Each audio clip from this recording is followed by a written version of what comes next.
శ్రీ గణేశాయ నమః. శ్రీ సరస్వతి నమః. శ్రీ గురుభ్యో నమః. భక్తులారా, భారతంలో విశేషాలు చెప్పుకున్నాం. ఇందులో భాగంగా నేటి వరకు మనం ఆది పర్వాన్ని 103 భాగాలుగా చెప్పుకున్నాం. ఈ రోజున 104వ భాగాన్ని చెప్పుకుందాం. చెప్పుకునే ముందు వ్యాస భగవానికి నమస్కారం చేసుకుందాం. అలాగనే ఈ క్షేత్ర పాల్గొనైన ఆంజనేయ స్వామికి నమస్కారం చేసి సమర్థ సద్గురు సాయినాథ్కి జయ చెప్పుకుంటూ ప్రారంభం చేద్దాం. పాండురాజు అస్థికల్ని, మాద్రి యొక్క అస్థికల్ని, తర్వాత పాండురాజు కుమారుల్ని, పాండురాజు భార్య అయిన కుంతిని తీసుకొని ఋషులందరూ కూడాను వచ్చారు. ఎక్కడికి? హస్తినాపురం. ఆ తర్వాత విషయం అంతా చెప్పారు. ఏ విధంగా ఈ పిల్లలు పుట్టింది, పాండవులు పుట్టింది, ఏ విధంగా శాపం గ్రస్తుడయింది పాండురాజు, ఏ విధంగా ఆయన మరణించింది అంతా చెప్పేసి అంతర్ధానం అయిపోయారు ఋషులు. ఆ తర్వాత ధృతరాష్ట్రుడు విదురుణ్ణి ఆదేశించాడు అంత్యక్రియలకి సిద్ధం చేయమని. అంత్యక్రియలు అంటే నిజంగా అక్కడే జరిగిపోయినాయి, కానీ అస్థికలు తీసుకొచ్చారు కాబట్టి ఇక్కడ మళ్ళీ యథాతథంగా వీళ్ళందరూ కూడాను తిలోదకాలు వదలాలి కదా, బంధువులు జ్ఞాతులందరూ కూడా. దానికోసం ఆ అస్థికల్నే ఒక పల్లకిని అలంకరించి అందులో పెట్టించి విదురుడు ఊరేగింపుగా తీసుకెళ్తున్నాడు. నగర ప్రజలందరూ కూడా వచ్చారు. గంగా తీరానికి తీసుకెళ్లారు. అక్కడ ఆ అస్థికల నుంచి వాటిని నేతితో అభిషేకించి ఆ తర్వాత అంత్యక్రియలు జరిపించి, అంటే మళ్ళీ ఒకసారి నిప్పంటించారనమాట అస్థికలకి. ఆ తర్వాత వాళ్ళకి తిలోదకాలు వదిలేరు. అందరూ కూడాను, మరి నగరవాసులు అందరూ కూడాను పాల్గొన్నారు. బ్రాహ్మణులకి భూరి దక్షిణలు ఇప్పించాడు ధృతరాష్ట్రుడు.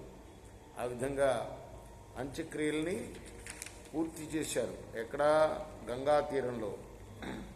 ఆ తర్వాత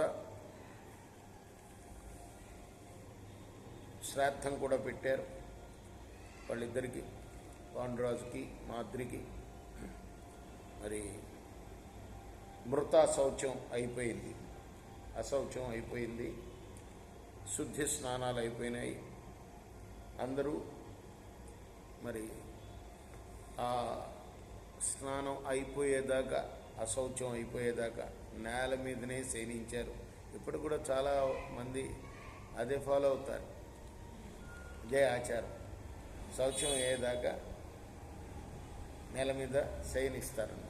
అలానే వీళ్ళందరూ కూడా శయనించారు, బంధువులందరూ కూడా. ఆ తర్వాత ఆ నగరంలో ఉన్న నగరవాసులందరూ కూడాను పాండురాజునే తలుచుకుంటూ నిత్యం తమ బంధువే మరణించినట్లుగా ఫీల్ అయ్యారు అందరూ కూడాను. అప్పుడు వ్యాసుల వారు ప్రత్యక్షమయ్యారు, వచ్చారు.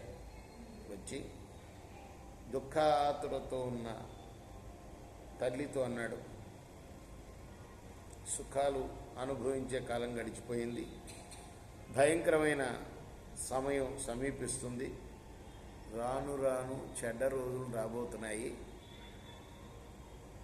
ఈ నేల యవ్వనాన్ని కోల్పోయింది, రాబోయే కాలంలో అందరూ కపటంగా మాయావులుగా జీవిస్తారు, అనేక దోషాలు రూపుదిద్దుకోబోతున్నాయి, అలానే ధర్మక్రియలు సదాచారాలు నశిస్తాయి, కాలం భయంకరంగా ఉంటుంది. ఓ చోట భారతంలో చెప్పారు, ధృతరాష్ట్రుడు పుట్టడమే కలియుగం ప్రారంభం అని.